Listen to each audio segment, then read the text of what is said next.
আসসালামু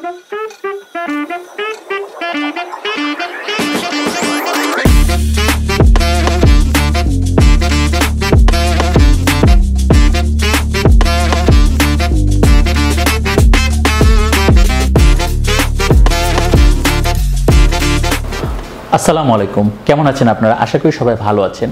চলে আসলো বৃষ্টির দিন, আর বৃষ্টির দিনে শুরু হয়ে যায় সাইকেল ধোয়ার প্যারা। শুধুমাত্র বৃষ্টির দিনে নয়, আমাদের সাধারণত আমরা রেগুলারই অনেকে আছি কিংবা মাসে একবার হলো সাইকেল ওয়াশ করে থাকি, কিন্তু কিছু ভুলের কারণে আমাদের সাইকেলের বিভিন্ন ধরনের পার্টস খুব দ্রুতই নষ্ট হয়ে যায়। আর আমরা যদি সঠিক নিয়মে সাইকেলগুলো ওয়াশ করে থাকি তাহলে এটার কার্যকারিতা বরঞ্চ বেড়ে যায়। তাই আজকের ভিডিওতে আমি আপনাকে দেখাবো কিভাবে সাইকেল ওয়াশ করলে সাইকেলটি দীর্ঘদিন যাবে এবং কি ভুলগুলো থেকে আমরা বিরত থাকতে পারি, যার মাধ্যমে এই পার্টসগুলো দ্রুতই নষ্ট হওয়া থেকে বেঁচে যাবে।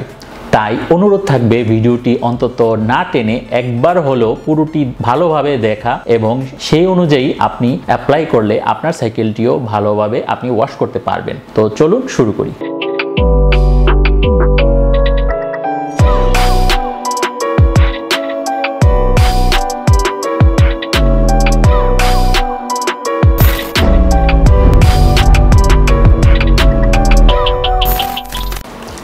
আমাদের যা যা লাগবে, দুটি মগ লাগবে।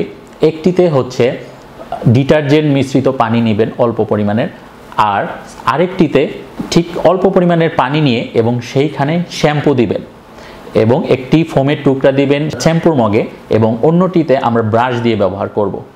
আমরা অনেকেই যে ভুলগুলো করে থাকি সেটা হচ্ছে অনেকেই সাইকেলের ফ্রেমে ডিটারজেন্ট দিয়ে ধুই। এতে হয় কি, সাইকেলের ফ্রেমের রঙের কার্যকারিতাটা একটু নষ্ট হয়ে যায়। তাই অনুরোধ থাকবে ডিটারজেন্ট ব্যবহার না করে এটার মধ্যে শ্যাম্পু অথবা বাজারে বিভিন্ন ধরনের আপনারা বাইক ওয়াশের জন্য সোপ পেয়ে থাকবেন। সেগুলো সাধারণত বাইকের দোকানে, বাইক অ্যাক্সেসরিজের দোকানে আপনারা সুলভ মূল্যে পেয়ে যাবেন। আর এই ব্রাশটি হচ্ছে আপনারা বিভিন্ন সাইজের কিনতে পারবেন, বিভিন্ন দোকানে এই ধরনের ব্রাশ পাওয়া যায়, যেটার সাহায্যে আমরা চেইন এবং বিভিন্ন হার্ড অর্থাৎ যেগুলোতে রং উঠা যাওয়ার সম্ভাবনা না থাকবে আমরা সেগুলোতে এই ব্রাশ ইউজ করব।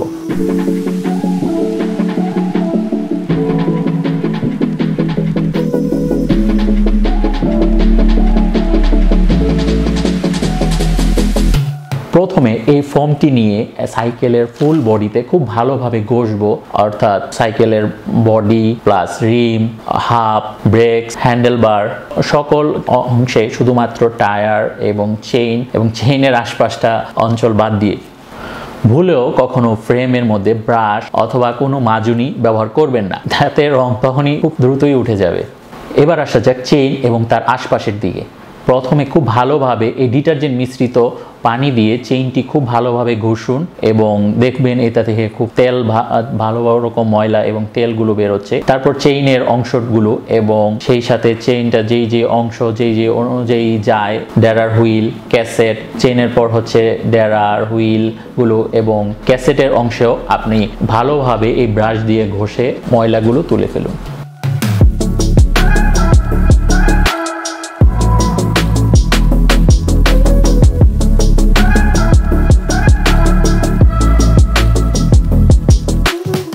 লাস্টে আসা যাক টায়ারের দিকে। টায়ারেও ঠিক সেমভাবে ব্রাশ দিয়ে ঘষে খুব ভালোভাবে দুটি টায়ার এভাবে ঘষে এটার মধ্য থেকে ময়লাগুলো তুলে ফেলুন, কারণ না টায়ারের মধ্যেই সবচেয়ে বেশি কাদা জমে থাকে। তাই একমাত্র এই ব্রাশ দিয়ে ঘষলেই আপনি খুব ভালোভাবে টায়ারটি ক্লিন করতে পারবেন।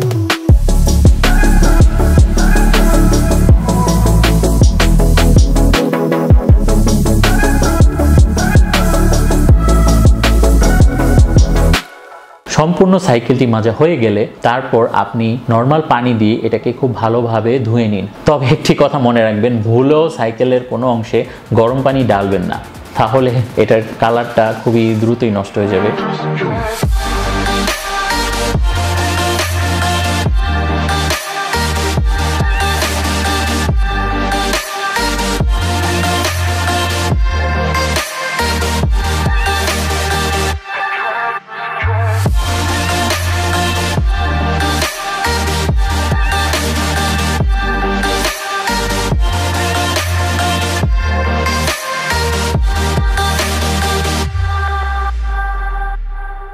অনেক ক্ষেত্রে আমরা যেই ভুলটি করে থাকি সেটা হচ্ছে সাইকেলটি ধোয়ার পর আমরা রোদে শুকাতে দিই।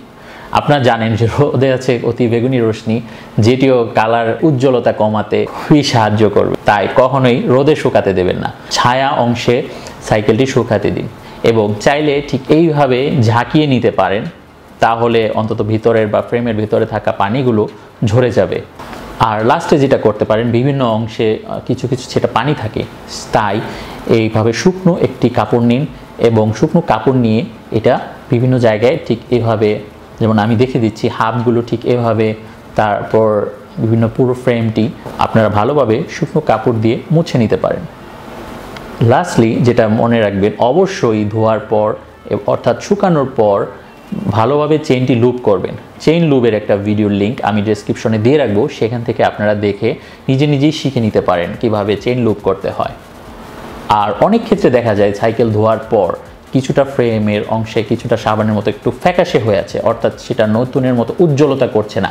সেইটা কিভাবে আপনি ঘরোয়া পদ্ধতিতে অর্থাৎ কোনো টাকা খরচ না করেই নতুনের মতো চকচক করাবেন, তারও একটা ভিডিও লিঙ্ক আমি নিচে দিয়ে রাখবো, আপনারা চাইলে সেখান থেকে দেখে আসতে পারেন। তো এই ছিল আজকের ভিডিওটি ভালো লেগে থাকলে অবশ্যই লাইক দেন। তবে আমার একটা কষ্ট, সেটা হচ্ছে আপনারা সবাই অনেকেই ভিডিওটা ভিউ করে থাকেন, কিন্তু কেউই চ্যানেলটি সাবস্ক্রাইব করছেন না। আসলে সাবস্ক্রাইব না করলে আমি অনুপ্রেরণা পাই না, আর সেই জন্য আপনারা দেখছেন যে আমি রেগুলার খুব একটা ভিডিও দেওয়া হয়ও না কাজের ব্যস্ততার কারণে। তাই অন্তত অনুরোধ থাকবে সাবস্ক্রাইব করেন, এবং কি ধরনের কোশ্চেন থাকে সাইকেল নিয়ে, যে কোনো ধরনের কোশ্চেন করলেই আমি ওই ধরনের ভিডিও বানিয়ে থাকবো, আর শুধুমাত্র আপনাদের উপকারের জন্য। দ্যাটস ইট, টিল দেন, আল্লাহ হাফেজ।